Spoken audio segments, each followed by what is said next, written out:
तो बच्चों जैसे कि हम लोग प्रीवियस वीडियो में हम लोग डोबर्नियस का लॉ ऑफ थ्राइड देखे थे, उसमें देखे थे वो किस तरह से सक्सेस हुए थे और क्या क्या खामी था जिसके वजह से उनका लॉ को गलत मान लिया गया। उसके कई साल के बाद तकरीबन 40-50 इयर्स के बाद एक दूसरा साइंटिस्ट आए, उनका नाम था न्यूलैंड। उनका क्या नाम था? न्यूलैंड। और वो इसके ऊपर एक लॉ दिए जिसको बोला गया लॉ ऑफ ऑक्टेव। क्या लॉ दिया गया? Law of Octave. ऑक्टेव का मतलब ही होता है 8। ऑक्टेव मतलब होता है 8। और इंटरेस्टिंग बात यह है इनके ऊपर कि ये क्या थे? म्यूजिक लवर थे।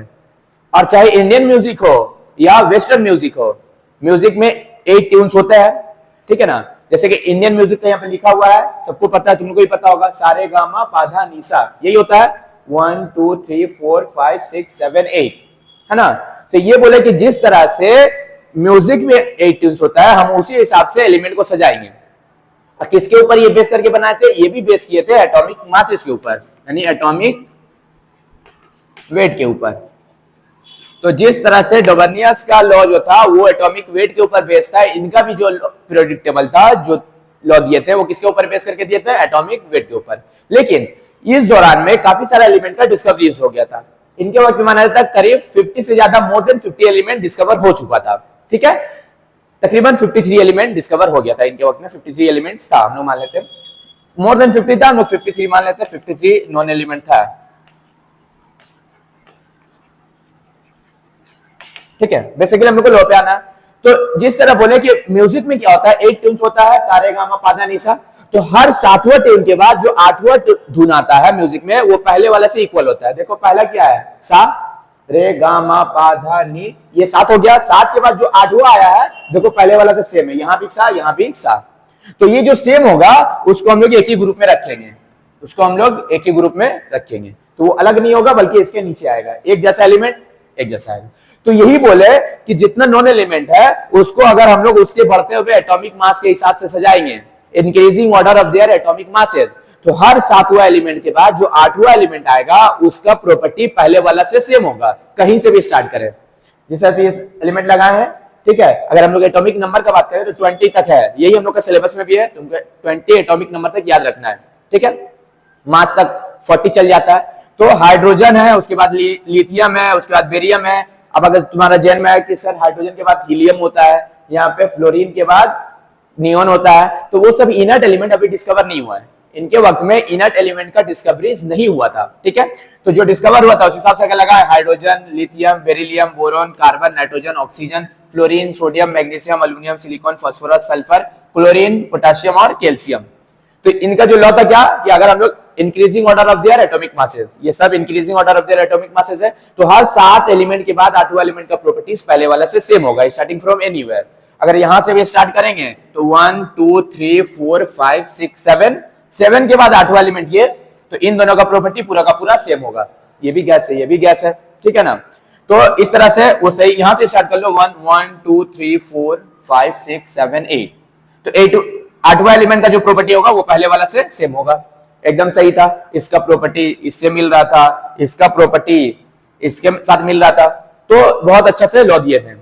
जैसे नॉर्मली हम लोग ऐसे समझ सकते हैं कि हर 7वां दिन के बाद जो 8वां दिन आता है वो पहले वाला से सेम होता है। अगर हम संडे से स्टार्ट करें तो फिर 8वां दिन फिर से संडे आ जाएगा, तो सेम होगा कि नहीं? वो संडे भी छुट्टी, संडे भी छुट्टी, होता है कि नहीं होता है? वेडनेसडे से स्टार्ट करो तो हर 7वां दिन के बाद जो 8वां दिन आएगा फिर से वेडनेसडे हो जाएगा। तो जिस तरह से डेज में होता है कि हर 7 डेज के बाद 8 डेज जो आता है वो सेम आता है, उसी तरह ये भी था। हर 7 एलिमेंट के बाद जो 8वां एलिमेंट आएगा वो पहले वाला से सेम होगा। कंडीशन क्राइटेरिया का था कि उसको हम लोग increasing order of their atomic masses सजाएंगे तो, ठीक है। और वाकई में सही था।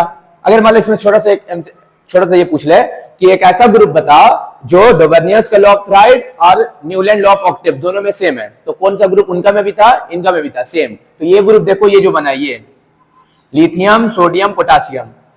अगर तुम लोग नहीं देखे तो डिस्क्रिप्शन में लिंक है, पिछला वाला वीडियो जाकर देख के आओ, डोबर्नियस का लॉ ऑफ थ्राइड।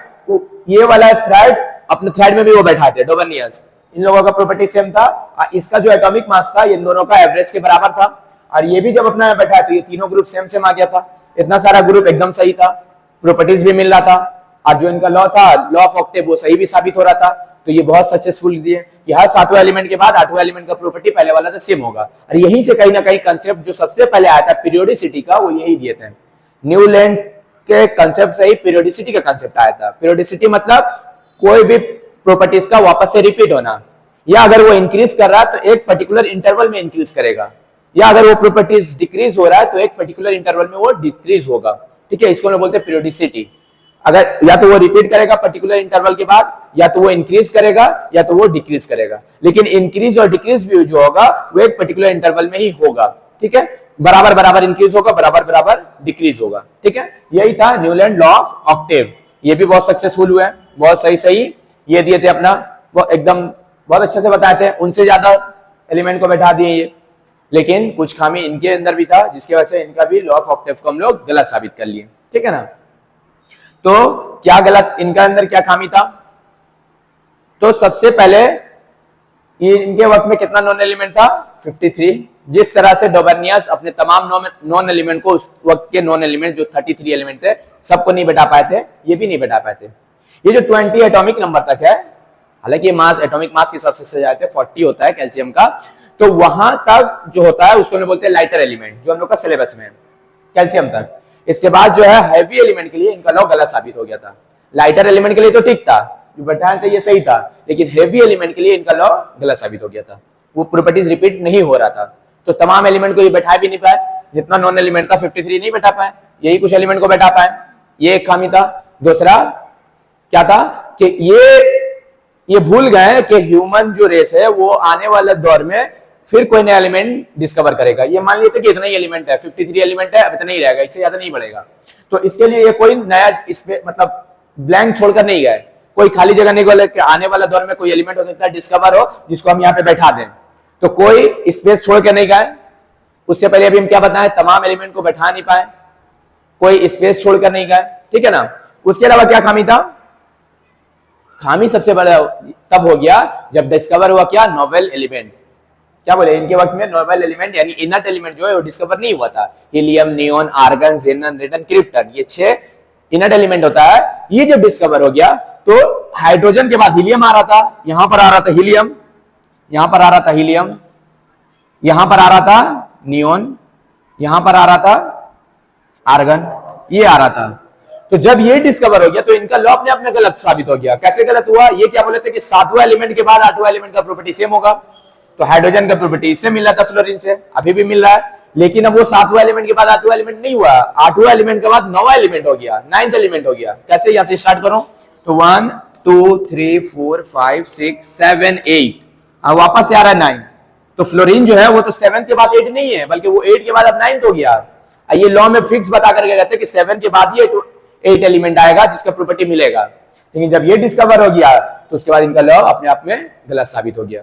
कोई नया जगह ब्लैंक छोड़कर नहीं कहता कि नया एलिमेंट जो डिस्कवर हो उसको हम बैठा पाए, तमाम एलिमेंट को बैठा नहीं पाए।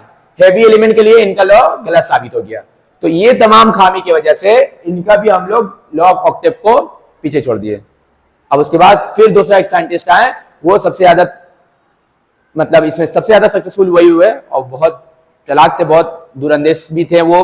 ठीक है, जिनका नाम था क्या, मेंडलीफ, अब फादर ऑफ पीरियोडिक टेबल उन्हीं को बोला जाता है। ठीक है, तो ये था इनका मेंडलीफ का, हम लोग नेक्स्ट वीडियो में देखेंगे। इस वीडियो में, इससे लास्ट वाला वीडियो में डोबर्नियस का किए, इसमें हम लोग न्यूलैंड का किए, इसके बाद हम लोग का आता है मेंडलीफ का। ठीक है, जो हम लोग नेक्स्ट वीडियो में करेंगे। आज यहीं तक, थैंक यू, उम्मीद है समझ में आया होगा। और अगर आप वेस्ट बंगाल बोर्ड के स्टूडेंट है तो इसको जरूर लाइक शेयर कर लेना इस चैनल को, क्योंकि यहाँ पे हम लोग वेस्ट बंगाल बोर्ड का चैप्टर को कवर करते हैं।